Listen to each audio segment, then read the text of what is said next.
Hi Aquarius, this is Jav. Welcome po sa ating channel. Ito ay inyong daily gabay tayo reading for May 7, 2025. Kung naka-resonate kayo, comment down. Kung hindi kayo naka-resonate, ibigay niyo po sa iba kasi general reading po ito. This is for you, Aquarius.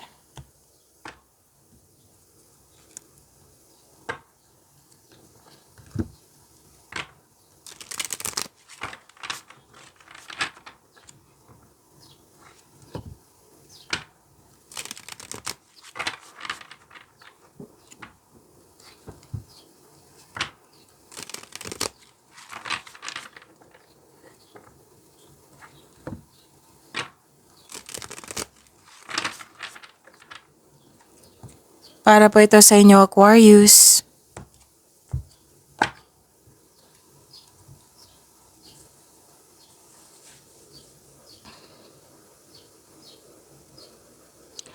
Maraming salamat po sa inyong patuloy na suporta at maraming salamat din po sa mga hindi nag-skip ng ads. Gamitin ang reading na ito bilang kabayan lamang sa mga hindi pa nag-subscribe. Subscribe na po kayo at click bell notification para malaman nyo na may bago tayong video. Para sa mga gustong magpa-reading, comment po kayo ng personal reading. Again, comment kayo ng personal reading and check my reply sa comment section.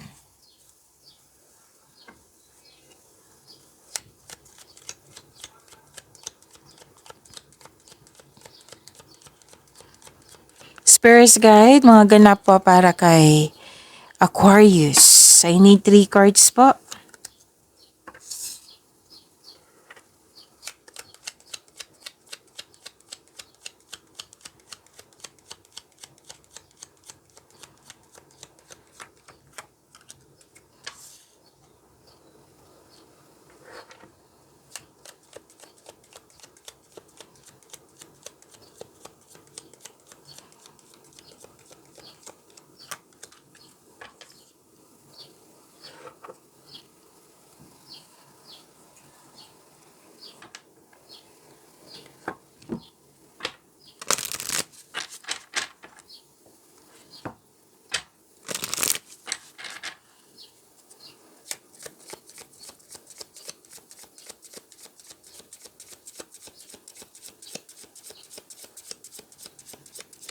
Spirits Guide, mga mensahe po para kay Aquarius.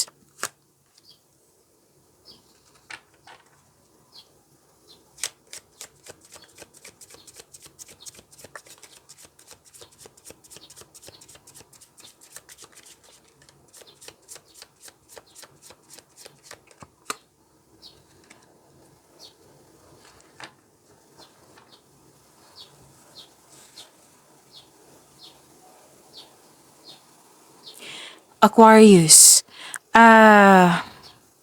Wow, ang ganda naman. Aquarius, ang ganda. Malakas ang inyong intuition. Okay? At nagkaroon ng panahon sa sarili. Like yung nagkaroon ng time for reflection lalo na't paggabi. Oo. Tapos, mas lumawak yung ambisyon mo sa buhay. May malalaman ka din na taong hindi totoo sa iyo or manloloko or nanloko sa iyo. Pero din may naalala kayo sa isang tao na hindi na kayo nag-usap. Pero yung pinag-usapan nyo ngayon, pwede din na okay. So, take advantage kasi malakas ang inyong intuition. Okay? At ang ganda kasi harvest time and cash flow. Oo, Aquarius, ang ganda. So, lahat ng signs, ang ganda. Lahat ng air signs, Gemini, Libra, and Aquarius, ang ganda talaga. Lalo na sa kaperahan nyo. Okay, so claim nyo ha. Claim nyo po, Aquarius, ang ganda. This is harvest time. This is prosperity. This is cash flow. This is transaction. Maraming transaction. Okay? Maraming transaction. Ang ganda. May parating na malaking pera or dumating na ngayon. Pwede din na okay. Pwedeng sweldo nyo po. Pwedeng binayaran kayo sa inyong binigay na serbisyo, pwedeng naging fast moving yung produkto nyo, 'di ba? Ang ganda. So, may dumating din opportunity na makapagbigay sa iyo ng financial growth. Ang ganda. Aquarius. Okay, so sabi na dito ng card. Okay. So, it's a chance to explore new opportunities or experiences.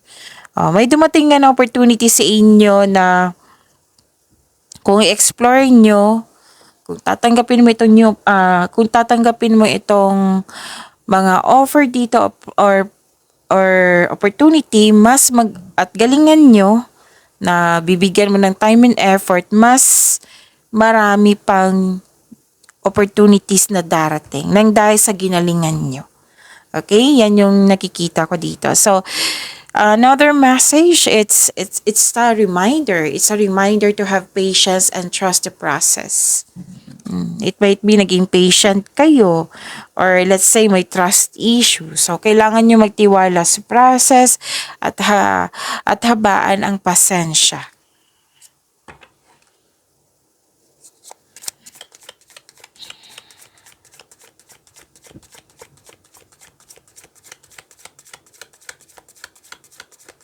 Spirits guide, ano po yung energy ni Aquarius? I need 2 cards po.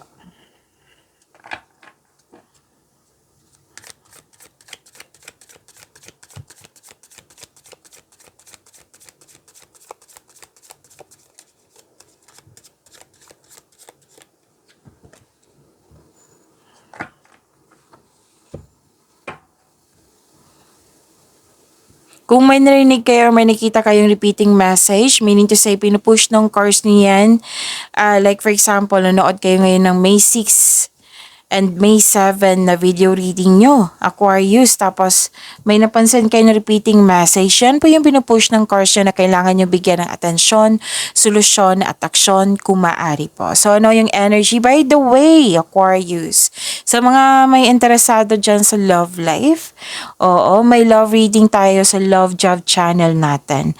And don't worry, na ipopost ko po dito sa channel natin na Job Tarot PH after ni Capricorn. It might be from 4 p.m. to 12 midnight. I'm not sure kasi sa pag-upload eh. So, yes, may reading kayo. This is timeless reading. Tapos, from now on, isipin nyo po yung person nyo. Pwedeng crush nyo to, maliligaw, pwedeng loss of connection sa isang tao, ex nyo. Oo, basta may nangyaring connection ha, pwedeng connection sa nakaraan, pwedeng connection din ngayon. Okay, so malalaman nyo po kung ano yung next action niya, kung kamusta yung feelings niya ngayon, kung ano yung gusto niya sabihin sa'yo, and kung may future alignment ba kayo doon. So from now on, habang binabasa ko to, isipin nyo po yung person nyo para makuha ko yung energy niya mamaya. Okay, so see you po after ni Capricorn. At huwag nyo kalimutan i-click yung video na ipopost ko nga mamaya after ni Capricorn. Tapos, i-click nyo po yung subscribe button and yung click bell notification para malaman nyo na kung may bagong upload. Okay, so see you po after ni Capricorn mamaya.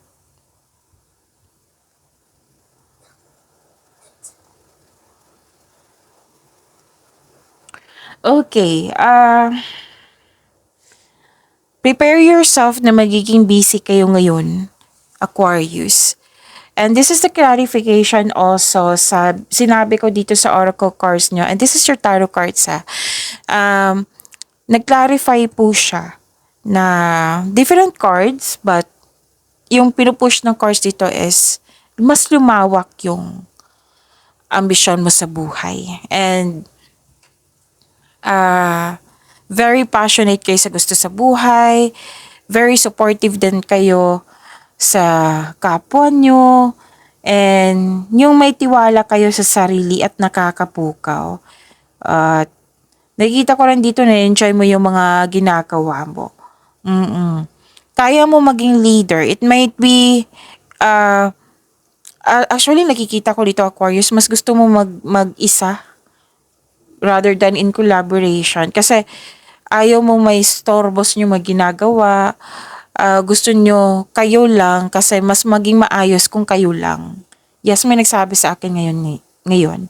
So, binibigyan mo ng time and effort yung passion mo, kaya mo maging leader, magagawa mo yung mga gawain na ikaw lang mag-isa, and please know that you are guided and protected now and always. You are divinely guided, Aquarius. Very confident and sense of worthiness are elevated po. You are becoming more confident, which will lead to immense personal growth and improvement sa connection sa isang tao.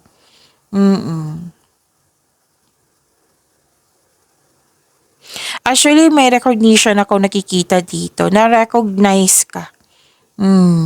Na-recognize ka sa inyong galing at talino. At may napatunayan ka, may nabigay kang magandang kontribusyon dyan. Kaya nakilala ka.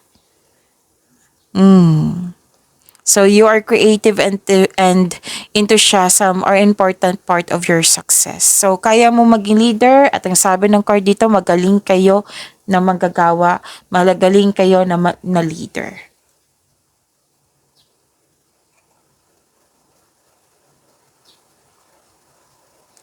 At ang ganda nito kasi you are confident now. Puro gawa to puro action to. 'Di ba kahapon is action din kung hindi ako nagkakamali. So, 'yun, hanggang ngayon busy kayo. May iniisip lang kayo dito na pwedeng may alok sa'yo na pinag-isipan mo ng mabuti or pinag-isipan mo ng mabuti or kailangan mong pumili. Natagalan ka sa pagpili, natagalan ka sa paggawa ng desisyon kasi you are guarded. Ayaw mo nang magkamali sa inyong desisyon, ayaw mong naging wiser kayo. Iniiwasan mo talaga magkaroon ng pagkakamali. Kasi for you, this is changes. Oo, actually ayaw mo ng changes, but this changes is alam mo nakakabuti sa'yo. Pero sinisiguro mo na tama ba tong gagawin ko? Tama ba tong pipiliin ko? Kasi okay na ako dito comfortable na ako dito. Pwedeng sa tao to sitwasyon, sa trabaho, oo. Basta may iniisip kayo, tumitimbang, o nagbabalanse kayo. Kasi nga, naging wiser kayo. Pwede din nire-restrict mo yung sarili mo, ayaw mo may kausap ngayon, gusto mo trabaho lang kasi while nagtatrabaho kayo, may iniisip kayong mahalaga.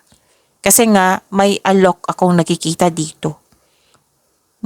Pero ang remindong card dito, don't hesitate too long. Kasi I think this is an opportunity So don't hesitate too long. Kasi kung mag-hesitate ka na masyadong mahabang oras, malilito ka niyan.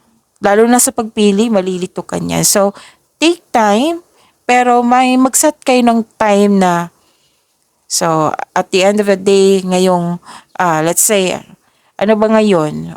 Baka bukas dapat makapag-desisyon na ako. Pero don't rush. Kung feeling mo yung pressure, nape-pressure ka na, wag po. Wag niyong pilitin. Okay? So, importanteng handa ka. Na puro dito nagmuni-muni, lalo na tagkape, nagmuni-muni ka, malalim mo iniisip. Let's say may kausap kayo ngayon pero iba yung iniisip mo, may mga ganyan na nakikita dito. Okay, so kasi nagkaroon ka ng hesitation kasi may fear, di ba? Kasi may nangyari sa nakaraan na pinagsisihan mo, ayaw mo magkamali talaga. So ang sabi ng card dito, dapat kailangan willing kang mag-move on from the past. Yung para freely ka na, open ka, you have your freedom to choose. Pero tama nga naman, hindi naman as for me hindi naman ako, what I meant, okay naman sa akin to kasi kailangan pag-isipan talaga, diba?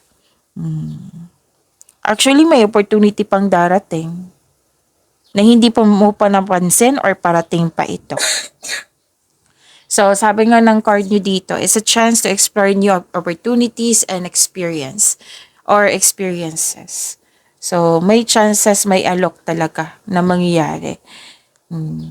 I think this is a process also kasi may sinabi din dito na you have to be patient and trust.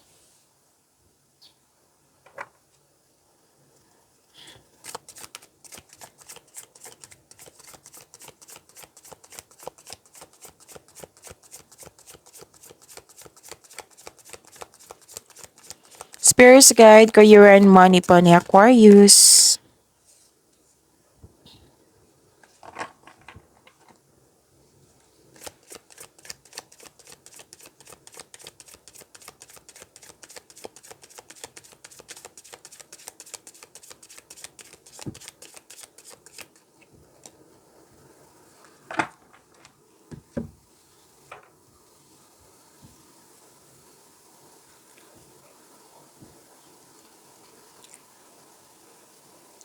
Sa career and money niyo po, inom muna ka ng tubig. Saglit lang po. Okay. May self-doubt dito. May sama kayo ng loob sa isang tao or sa sitwasyon. Disappointment, blame, doubt.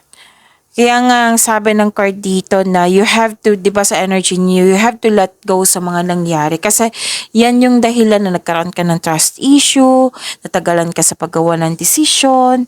Kasi nga nakita ko dito na stuck ka sa inyong nangyari sa nakaraan. Okay? Pwede din nagkaroon ng delay sa mga plano mo in terms of future plan, feeling mo na-trap ka and unable to progress without really understanding why. So, kailangan dito, ang sinabi ng card nyo dito, kailangan nyong i-accept at mag-move forward kayo. Kasi hindi na po mababago yung mga nangyari sa nakaraan. Kailangan mo lang itong tanggapin na nangyari na ito sa'yo. Lahat naman ng pagsubok pa ay may naiwang aral sa ating buhay. Now, sabi ng card, yung mga nangyari sa nakaraan na hindi mo nagustuhan, alamin, instead na ma-disappoint kayo, isipin nyo po yung learnings, yung wisdom message sa mga nangyari. Kasi may matutunan tayo dyan para magamit mo sa present nyo, para maiwasan, maging beware na kayo, para maiwasan yun mangyari ulit, at may matutunan sa bawat challenges, obstacle ba yan, sa mga nangyari sa ating buhay, may mga natutunan tayo niyan. So, sabi ng card dito, you have to let go of this past kasi hindi na mababago yan and kunin mo yung learnings.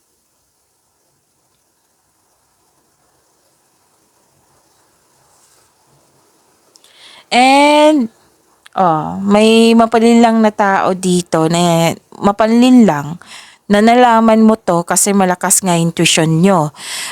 May truth, may clarity na nangyari, pero ayaw mo. Okay. Refusing to acknowledge the truth to May naulit na problema, nagdulot ng trauma sa'yo, ayaw mong alamin kung bakit ito naulit kasi inignore mo, umiiwas ka. So sabi ng card dito, face your fears and take action anyway. Bigyan ng atensyon, hanapan ng solusyon. Okay? Actually, may sekreto kayong malalaman kasi malakas nga ang inyong intuition. So, nakita ko dito, magpahinga kayo, magnilay-nilay, kasi lumabas din ito sa inyong oracle cards. Okay, so, yan. Actually, may sinabi sa inyo dito na kailangan yung alamin kung totoo ba ito or hindi. Okay? So, take chances talaga kasi mataas ang inyong intuition.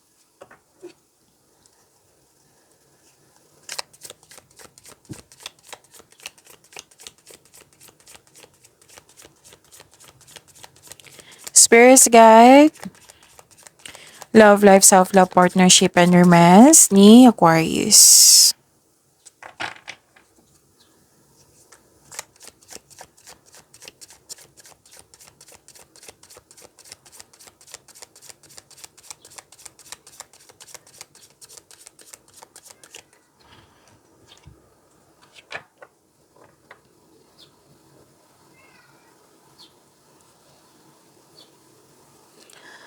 Okay, so para sa mga single, huwag mag-alinlangan na mag-invest sa bagong relasyon.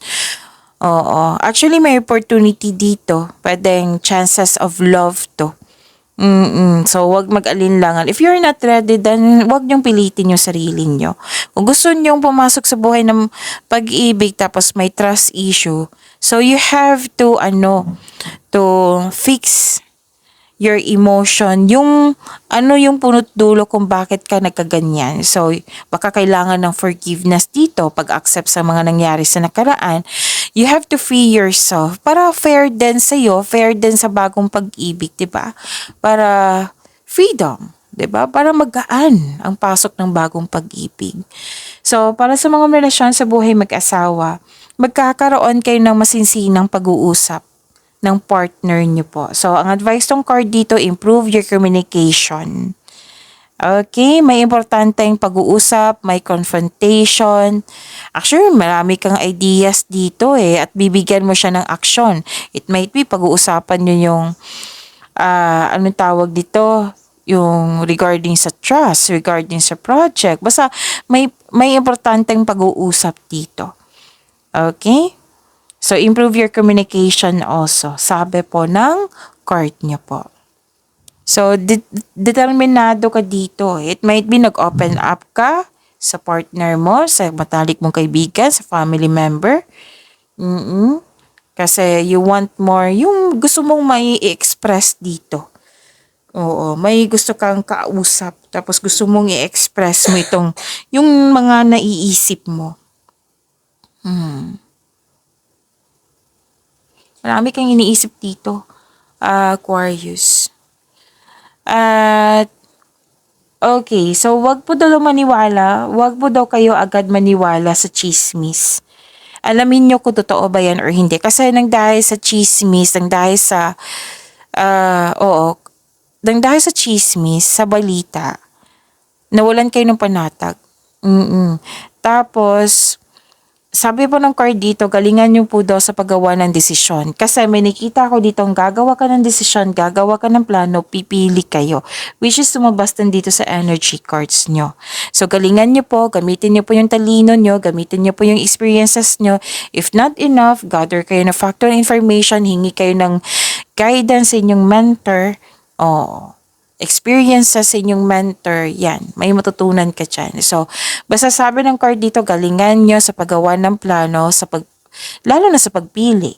Okay? Huwag po daw kayo magpabaya. Tapos may concern kayo, parati kayong may concern sa isang tao na immature. Parati mo itong kasama, Aquarius. Kasi may concern ka sa isang tao na bata pa sa'yo or kumikilos na parang bata, nagre-reklamo siya sa kanyang responsibilidad, mas nauna yung reklamo niya kaysa gawin niya yung responsibilidad niya. So, it might be ito yung gusto mong kausapin. So, yan. Pagyamanin niyo po yung blessings sa binigay sa inyo, Aquarius. See you po after ni Capricorn for your love reading. And see you tomorrow. Maraming salamat.